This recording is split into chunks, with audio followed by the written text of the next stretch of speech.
BBC radio 3 کی خصوصی series سنہرا اسلامی دور کی اس قسط میں مورخ جوناتھن بلوم بتا رہے ہیں کہ کیسے اسلامی دانشوروں اور مفکروں نے اپنے یورپی ہم عصروں سے بہت پہلے کاغذ کے استعمال کو عام کیا۔ BBC اردو نے ریڈیو پر نشر ہونے والی اس سیریز کا ترجمہ کیا ہے۔ آپ BBC اردو کا پوڈ کاسٹ سن رہے ہیں اور میں ہوں ناتیہ سلیمان۔ کبھی آپ نے سوچا ہے کہ ہر بار جب آپ رم سے کاغذ نکال کر کمپیوٹر پرنٹر میں ڈالتے ہیں تو اس ایک عمل کے دوران ایک اعتبار سے آپ خطاطی یا لکھائی کی لگ بھگ 2000 سال پر محیط تاریخ کا سفر طے کر لیتے ہیں۔ کاغذ 2000 سال سے زیادہ عرصہ پہلے چین میں ایجاد ہوا تھا، لیکن کاغذ کے لیے مستعمل انگریزی زبان کا لفظ پیپر فرانسیسی، جرمن اور ہسپانوی زبانوں کی طرح مصر میں پائے جانے والے ایک آبی پودے یا سرکنڈے کی یونانی اور لاطینی نام پپائرس سے نکلا ہے۔ اس کے علاوہ قدیم لوگ، خاص طور پر عبرانی زبان بولنے والے، لکھنے کے لیے جانوروں کی کھالیں استعمال کرتے تھے۔ قرون وسطی میں لکھائی کے لیے کھالوں سے بنی اس چیز نے، جسے انگریزی زبان میں پارچمنٹ کہتے ہیں، کتابیں لکھنے کے لیے پپائرس کی جگہ لے لی۔ لفظ رم کا ذکر، جس سے اب مراد 500 صفحات کا ایک پیکٹ ہوتا ہے، ہمیں ایک بالکل مختلف سمت میں لے جاتا ہے، کیونکہ یہ عربی زبان کے لفظ رزمہ سے نکلا ہے، جس کا مطلب ہے گٹھی۔ کاغذ سیلولوز فائبر سے بنتا ہے، جو اکثر درختوں سے حاصل کیا جاتا ہے۔ چین میں جنہوں نے کاغذ ایجاد کیا وہ گرم آب و ہوا والے خطے میں رہتے تھے اور مختلف پودوں اور جھاڑیوں کی اندرونی چھال سے کاغذ بناتے تھے۔ اس ایجاد کے کچھ ہی عرصے کے بعد بدھ راہبوں اور تاجروں کے ذریعے کاغذ بنانے کا علم پڑوسی علاقوں جیسے کہ جاپان، کوریا اور وسطی ایشیا میں پہنچ گیا، جہاں لوگوں نے مقامی طور پر میسر مواد کو استعمال کرتے ہوئے کاغذ بنانا سیکھ لیا۔ وسطی ایشیا میں، جہاں وہ پودے دستیاب نہیں تھے جو چین میں موجود تھے، لوگوں نے پرانے کپڑوں، رسیوں، کپاس اور سن فلیکس جیسے مقامی پودوں سے سیلولوز فائبر حاصل کرنا شروع کر دیا۔ 7ویں اور 8ویں صدی میں جب مسلمان، جو اس وقت تک صرف پپائرس اور پارچمنٹ سے واقف تھے، وسطی ایشیا میں پہنچے اور انہوں نے پہلی بار کاغذ دیکھا تو انہیں احساس ہوا کہ اس سے تو بہت فائدہ اٹھایا جا سکتا ہے۔ 200 سال کے اندر اندر اسلامی تہذیب کے توسط سے کاغذ بنانے کا علم وسطی ایشیا سے ایران، عراق، شام، مصر، مراکش اور آخری میں سسلی اور ہسپانیہ کو ملا کر 5000 میل تک پھیل چکا تھا۔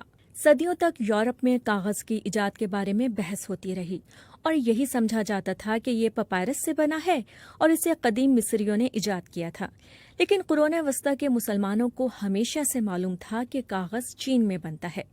11ویں صدی کے عرب مورخ الطالبی نے مختلف علاقوں کے لوگوں کی خصوصیات پر مبنی اپنی تصنیف میں لکھا تھا کہ کاغذ سمرقند کی خاص چیزوں میں سے ایک ہے اور یہ پپائرس اور پارچمنٹ کے مقابلے میں زیادہ نرم اور بہتر ہے اور اس پر لکھنا زیادہ آسان ہے۔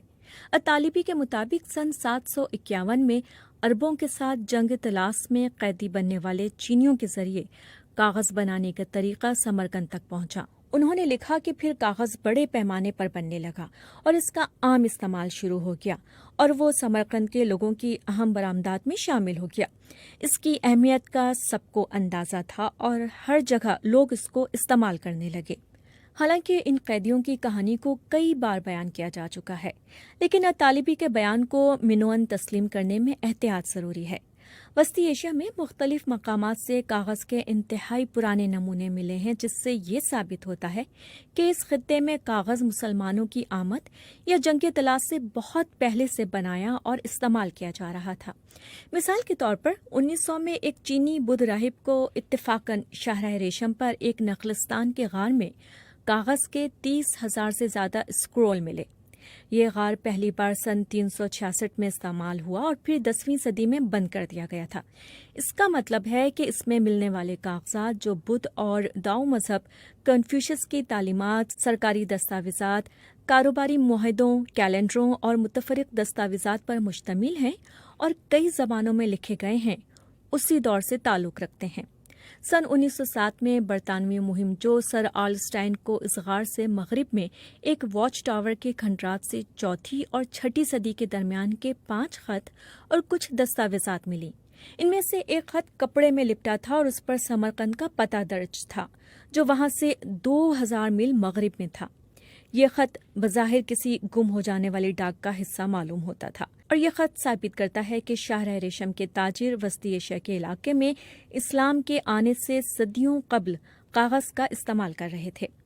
قرون وسطی کے فلسفی اور مورخ ابن خلدون کے مطابق وزیر الفضل بن یحییٰ نے 9ویں صدی کے اوائل میں اس وقت کاغذ بنانے کا طریقہ بغداد میں متعارف کروایا تھا جب پارچمنٹ کی کمی ہو گئی تھی، اور انہوں نے وسیع عباسی سلطنت کا انتظام چلانے کے لیے لکھائی کے لیے مواد چاہیے تھا۔ یہ وزیر ذاتی طور پر کاغذ کو متعارف کروانے کے لیے ذمہ دار تھے یا نہیں، اہم بات یہ ہے کہ ان کے خاندان کا تعلق بلخ سے تھا، جو اب شمالی افغانستان میں ہے اور جہاں کاغذ صدیوں سے بنتا اور استعمال ہوتا آ رہا ہوگا۔ ابن خلدون لکھتے ہیں کہ اس طرح حکومتی دستاویزات اور صنعت کے لیے کاغذ استعمال ہونا شروع ہو گیا۔ لوگوں نے اسے علمی کام کے لیے استعمال کرنا شروع کر دیا اور کاغذ بنانے کی صلاحیت میں بھی قابل قدر حد تک اضافہ ہو گیا۔ ابن خلدون نے افسر شاہی کے لیے کاغذ کی اہم خاصیت کا ذکر نہیں کیا، اور وہ تھی اس کی سیاحی جذب کرنے کی صلاحیت، جس کی وجہ سے پپائرس اور پارچمنٹ کے برعکس اس پر لکھے کو مٹانا مشکل تھا۔ کاغذ پر لکھی گئی تحریر زیادہ محفوظ تھی اور اس میں جعل سازی کا امکان کم تھا۔ 9ویں صدی میں کاغذ کی نئی دستیابی کی وجہ سے ادب، نیچرل سائنس سے لے کر مذہب تک حقیقتاً تمام مضامین میں تخلیقی کام کی بہار آ گئی۔ علماء نے کاغذ پر پیغمبر اسلام کی احادیث کو جمع کیا۔ 9ویں صدی کے آغاز میں عباسی خلیفہ المامون نے شاہی کتب خانے کو، جسے بیت الحکمہ کہا جاتا تھا، وسعت دی۔ دانشوروں اور لکھاریوں نے پپائرس اور پارچمنٹ پر لکھی یونانی دستاویز کا کاغذ پر عربی میں ترجمہ شروع کیا اور انہیں پھر کتابوں کی صورت میں جلد کیا گیا۔ بغداد میں کاغذ بنانا اور اسٹیشنری کا کام جلد ہی اہم کاروبار بن گیا۔ بغداد میں 10ویں صدی میں ایک مشہور اسٹیشنر اور لکھاری ابن ابی یعقوب تھے، جنہوں نے اپنی پروفیشنل معلومات کی بنیاد پر فہرست ترتیب دی، جو قرون وسطی کی کتابوں اور تصانیف کے بارے میں انسائکلوپیڈیا اور ایک خزانہ ہے۔ کاغذ کی نئی دستیابی سے پرانے موضوعات کو نئے انداز میں سمجھنے کے رواج نے بھی زور پکڑا۔ اسی زمانے میں جب اسلامی دنیا میں کاغذ تیزی سے پھیل رہا تھا، ہندسوں کا ہندو نظام، یعنی Hindu system of reckoning with decimal place value numeral, جنہیں ہم عربی ہندسے کہتے ہیں، انڈیا سے مغرب کی طرف پھیل رہا تھا۔ ہندو سسٹم سے پہلے باقی دنیا کی طرح اسلامی دنیا میں بھی لوگ حساب کتاب دماغ میں کیا کرتے تھے، اور اس دوران حاصل ہونے والی عارضی نتائج مٹی کے بورڈ پر لکھے جاتے تھے، جسے بار بار مٹایا جا سکتا تھا، یا انگلیوں کی پوزیشن سے مدد لیتے تھے، جسے فنگر ریکننگ بھی کہا جاتا ہے۔ ہندو ریکننگ کے بارے میں عربی زبان میں پہلا مینول سن 825 کے آس پاس محمد ابن موسیٰ الخوارزمی نے لکھا تھا۔ تاہم اس کے ایک صدی بعد ریاضی دان ابو الحسن احمد ابن ابراہیم اقلیدسی سن 952 میں دمشق میں اپنے ایک مقالے میں انڈین اسکیم میں تبدیلی لے کر آئے۔ یہ تبدیلی کاغذ اور سیاہی کے استعمال کو مد نظر رکھتے ہوئے کی گئی تھی۔ اقلیدسی کی اسکیم میں کاغذ کی وجہ سے ہندسوں کو مٹانا یا ہٹانا ممکن نہیں تھا، لیکن حساب کتاب میں بہت زیادہ آسانیاں اور لچک پیدا کرتی تھی۔